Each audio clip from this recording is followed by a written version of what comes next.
right. Good morning, Gayborhood. Good morning, Gayborhood.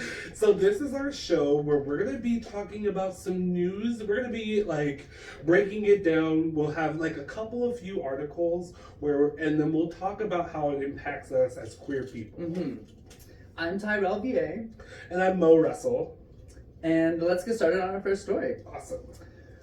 Why trans people in North Dakota are planning to flee the U.S. This is a story by Decca Muldowney, a reporter from the Daily Beast, and she says that in Fargo, North Dakota, Zara Crystal formed a nonprofit group called Transport and aims to help transgender people leave the United States and relocate to friendlier nations outside of her. Yeah, she herself is planning to move to Sweden. Oh, nice. Maybe I need to. Maybe I need to pull that up myself.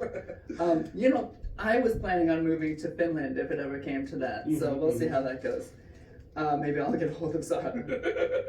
This is in effect because North Dakota is leading the way so far this year for anti-LGBT legislation and may become the first state to pass a bill limiting transgender rights in 2023. I hate that that's so close. I know. It's like here. Right there. It's here.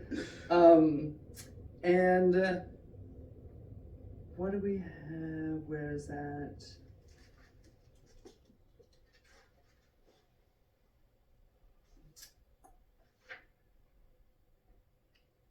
Well, we can break that down. We can talk about this a little bit.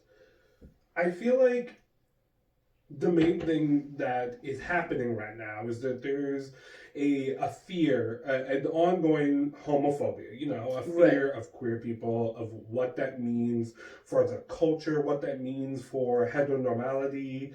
I think a lot of people are scared of like in the last 20, 40 years, more heterosexual people have come out as queer, have come out as trans. Mm-hmm. I think that they're afraid. Wow. Yeah. I think that they're afraid of how that will continue to develop, the way more people are realizing, oh, I don't have to be boring and straight. Not that straight people are boring, well.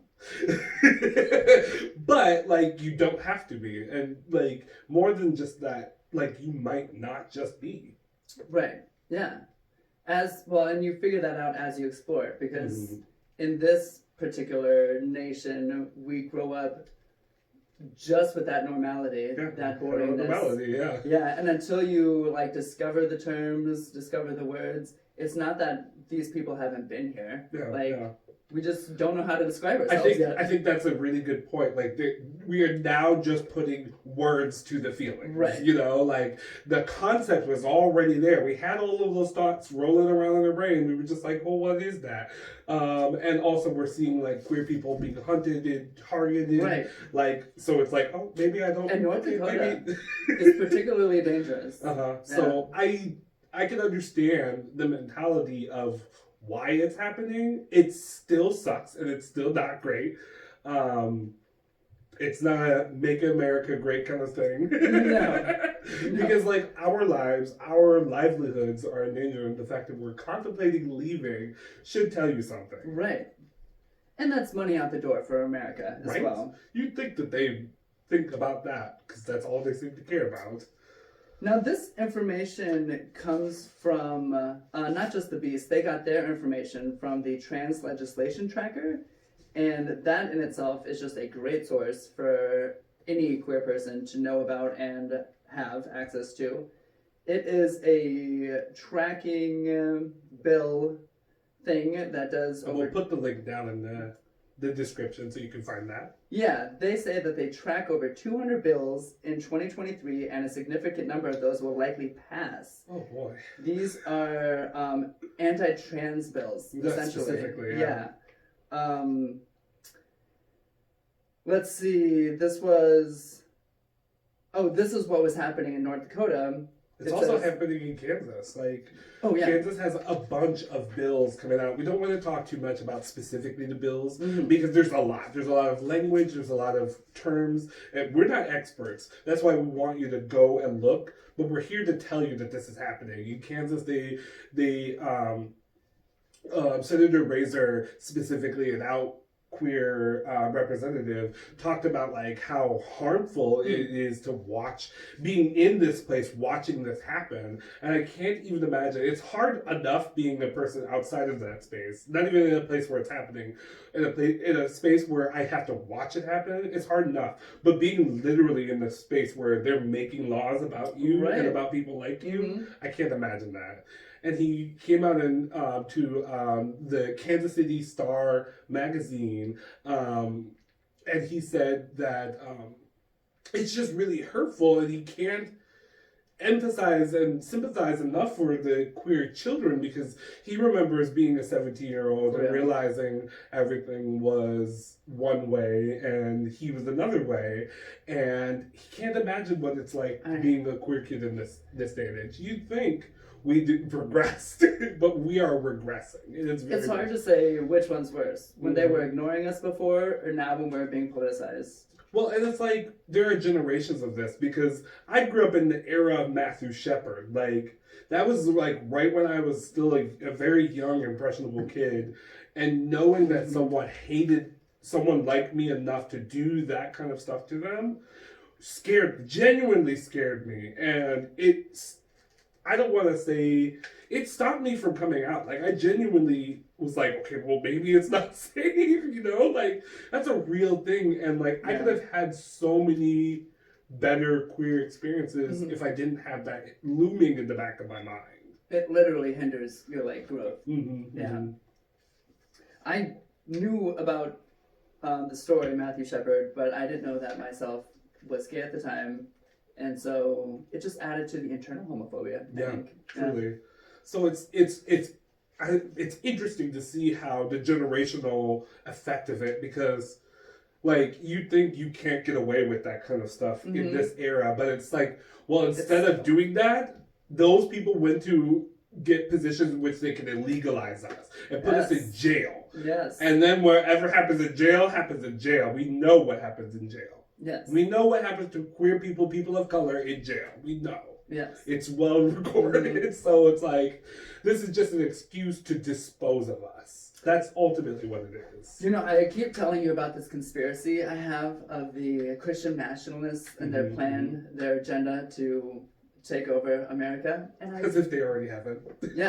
I finally found it. This will be a big story that will be coming. It's called the 7 Mountain Mandates. And it is, it's huge. It's what's happening to us right now. This is why they're so good at getting these laws across, because they have put people in these positions that they can just trickle down. They're smart about it. What's so wild about it is like, this whole system was created in a way to make sure stuff like this doesn't happen, where one group of people can come in and take over positions of power in all of the industries and just outright unwrite people from the culture, which is wild to me. And we're back. So our next segment is going to be more about global politics and global things happening. Currently in Canada, Sarah Van Anders is, I'm pretty sure she's a doctor. Let me get that right. Dr. Sarah Van Anders, there you go, is doing doing a big research program talking about the psychology and its intermingling with hormones. She is a person who is doing a lot of research about hormones and how they interact with our social psychology. And it's really an important thing as queer people, trans people, talking about our hormones. Even outside of that, hormones impact our everyday lives. Like, there's so many different things that hormones are, the root of, the cause of, the reason for. So it's really interesting to see studies like this being done, especially in a queer-minded way. How do our changing of hormones affect our social engagement? How does that affect our psychology? How does that affect our mind state? How can we better prepare ourselves for those kind of things? And that's the kind of studies that she's doing right now. And it's really important. That's awesome. I think that to take it and break it down, I think that like as a trans person, I think a lot about hormone. Like, I thought about hormone therapy and like transitioning, and I've decided personally that transitioning isn't for me. Like, I appreciate my body. There's plenty of body dysmorphia, but I appreciate my body in the state that it is right now. And maybe that'll change. I think that it's a constant change for a lot of people. Flow. Yeah. So I've always viewed myself as gender fluid versus and non-binary in that same concept, which is a weird. It's been weird for me, but like as I do more research, it seems to be evident in a lot of people. Like non-binary doesn't mean you have no gender. It means that you don't asphyxiate yourselves with a specific gender, and that's something I've had to like educate myself on. Yeah, I'm similar in that way of the fluidity I find as I'm learning more about myself and breaking down that heteronormativeness of all of the stuff that I've learned in my life. That it moves more, or I feel more comfortable with becoming who I am. Mm-hmm. And I still haven't figured out where that ball settles down yet, but it's amazing to explore it and find. It really does feel empowering to like know that you have adjacency over something that you've been told is this whole time. Right. Like the very concept of that was eye-opening to me. Like it like changed my life forever, and that's why I have such an affinity and appreciation for trans people, because it's just such an empowering, like powerful thing to know that you can just make a decision about your gender, and it doesn't have to be physical, it can be mental, it can be spiritual. Mm-hmm. There's so many layers to it. Right.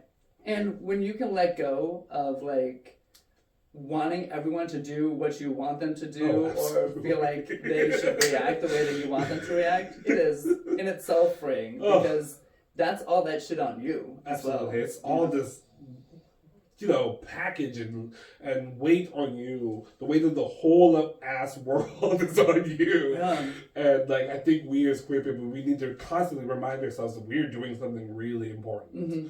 Like this isn't the norm. This isn't the usual. This is something that is trend-setting. Like we're blazing the trail. Mm-hmm. And we have to also remember our elders who blazed the trail for us. Right. Yeah, this is a continuation. Mm-hmm. Yeah. More as a continuation on that, some other global news. The UK is preparing to ban conversion therapy. They got to us first. Good. That's amazing. Good for them. Like I really awesome. Hope that works out. Boris Johnson non-committing. But, I really do think, as someone who's been to a conversion camp, therapy, it is not a great experience. It is basically, let's torture the gay out of you. Right. Like, there's no ifs, ands, or buts about that.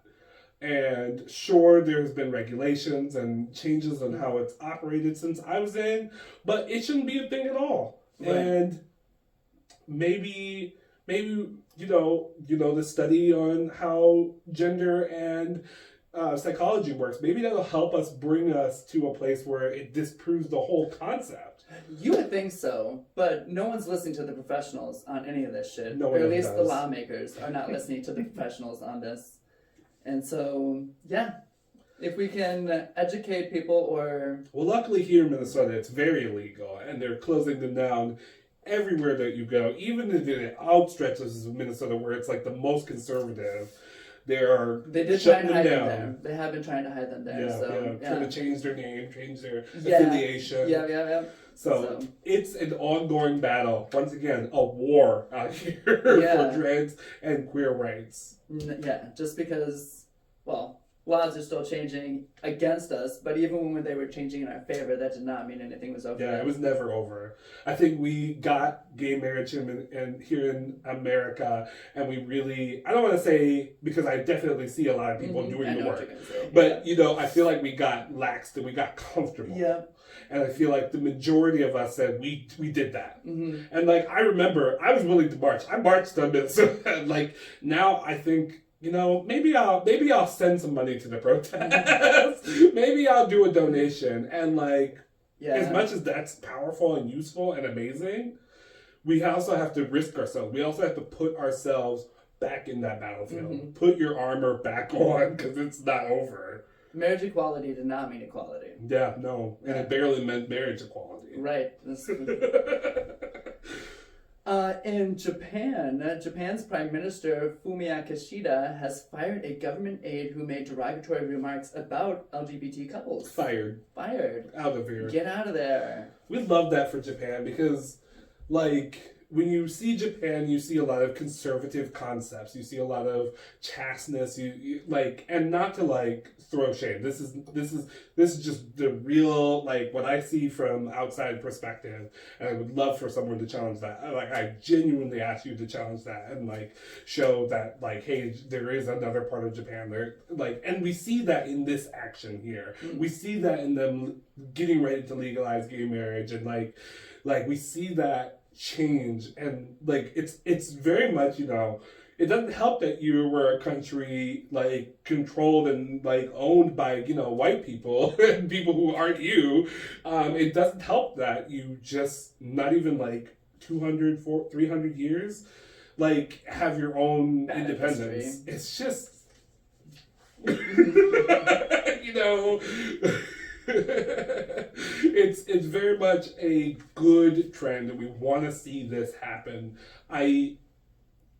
There are parts of me that think often about, like, is it appropriate for us to fire people? But especially in a position like this, you can't be saying queer thing. Like, no, we need to protect ourselves. Right. We need protection in every single workspace. If you're saying these things, if you're doing these things, you need to be fired. That's the president. Maybe go get you another job. Maybe you need to understand that that's why you got fired. It's not, and I think that there's the layers in that and how we operate in that. Like, sure, maybe they should be given a chance so they can understand why this is wrong. Put them in a class.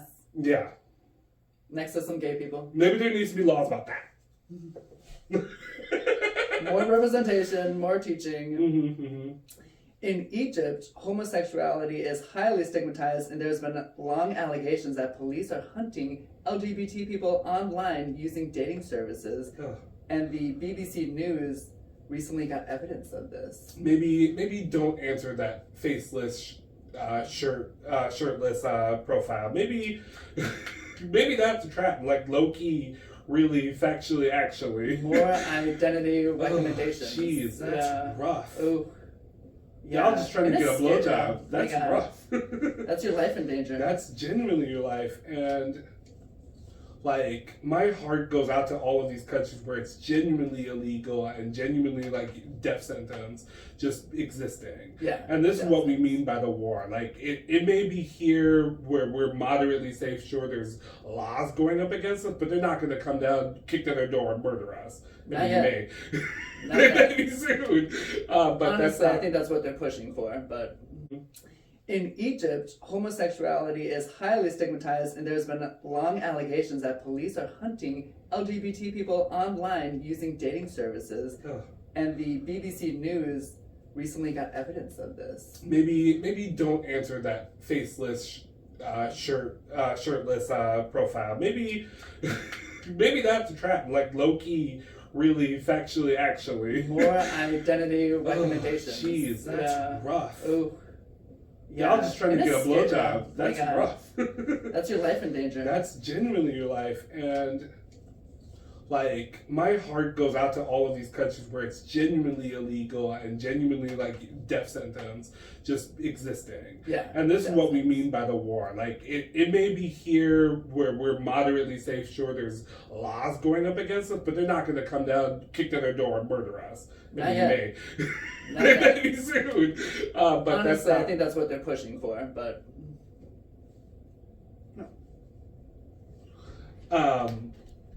But yeah, like, it's very much a thing, and we need to be very cognizant of it. I wish that there was a safer way, but, you know, they're the ones with all the power, so if they want to hack into the gay dating app, they're going to be on Grindr pretending to be someone. Like, that's a thing, and yikes. Yeah.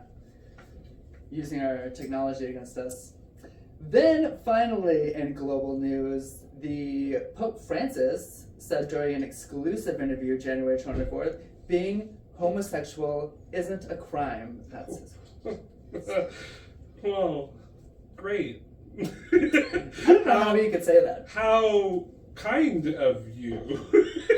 Unless he was like going to contact all these leaders and be like, now decriminalize.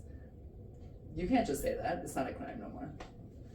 I just find that the whole Pope getting this whole idea of inviting Catholicism, there's a lot of work the church needs to do. I understand that there's a lot of queer Catholic people, and I'm not saying that you as an individual, you may need to do work, but I'm not saying that. I'm saying the organization, the business of the church needs to do work. There's still a lot, think about it like this. Just recently, Germany is still paying out money for the Holocaust. They're still providing compensation. They're still out here trying to outright what they've done before. And none of those people who are doing it, a majority of those people, they weren't involved. They barely remember, maybe some of their family, some of their ancestors, but they know that this is the right thing to do. And also, the damage trickles down. Mm-hmm. So I don't like making that comparison, but it's a very clear comparison. If you can just get above and beyond yourself to know that what you've done has a genuine impact and pay it forward. Because their damage faucet is still running. It's not just trickling down. The Catholic Church has some work to be done. Say it's not a sin instead. Don't say it's not a crime. Woo! Woo! I can't even imagine. I can't even imagine that being uttered. It would be the whole church. It would be an upheaval. Yeah. He would lose his job. Does he He'd be get thrown paid to out. be the Pope? No, maybe. He does get paid. He certainly gets paid. Yeah. They got way too much money for him not being getting paid. Oh. Paid in gold. You think in gold pieces? Gold hats, gold vessels. Well, I think, do we have anything else? We were just gonna end on this happier news story. Although, decriminalizing. Welcome to being queer. Not everything is happy. I just found out about this, and as far as I know, it's the first of its kind. It's a queer science group at the University of Minnesota. And it basically, queer science recognizes that STEM stands for science, technology, engineering, and math. Teaching approaches have historically been inaccessible, they recognize that, and Eurocentric, racist, and non-inclusive, and they envision a future where they are valued as whole people and unequally queer contributions to science fields are celebrated. So it's one of the first queer-run science programs. That's really great. We gotta Here talk in about Minnesota. how having women, having queer people, having people of color always in the leadership makes an impact. It makes it not only make me as one of those people see that someone in the leadership, that means I have an opportunity. I could be that leader. Right. I could have a place in that space. But not just that, they have the tactful experience. They physically know what it's like. They've been through it, they've experienced it, especially as a Black person. I've said this before, we as Black people know what racism is. We have an intimate relationship with racism, so when we're speaking on it, you should be listening. Because no one has an experience on racism like we do. Sure, other people of color have an experience, but it's colored differently, that's a real reality that we all have to face. Right. And similar to be said in queer conversations. When trans people are speaking on homophobia and transphobia, we should be listening. Because they have the most tactful, most real experience. They're being murdered, they're being attacked, they're being assaulted, they're being hunted It's their more experience. actively than anyone else. So we should be listening. And I think that having this kind of program really leads to us listening. Right. And also when the sciences are all filled with white cis het men, it tends to all that science tends to go towards white cis het men. So having queer people and diversity in general in the science will get more diversity and education discoveries in our communities. Yeah. And also going back to the point you said, the 7 mountains. Yes. Just imagine if we had 7 gay-ass mountains.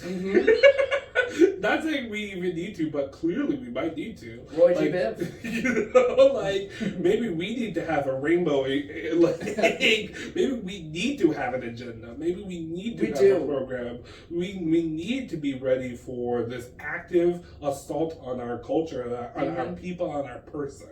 The other side knows how to play the game, and they're cheating really well. Yeah, they've been playing this game for a while. Yeah. And they've had all the money, they've had all the property. It's a really big game of Monopoly. Yeah, I don't think we should cheat, but I do think that we need to have some sort of plan. You know, yeah. At least that. Let's see if maybe we'll have to come to cheating, but we'll get there when we get there. Let's start with the plan. Well, I just want to say thank you for watching. Thank you for joining us. Yes. And I really want to say this show was started by us. We wanted to like bring news in a queer fashion, and that's sure. There's articles. There's no like major news like being told from queer people for queer people, as far as that I could find. Right. I couldn't find a single one.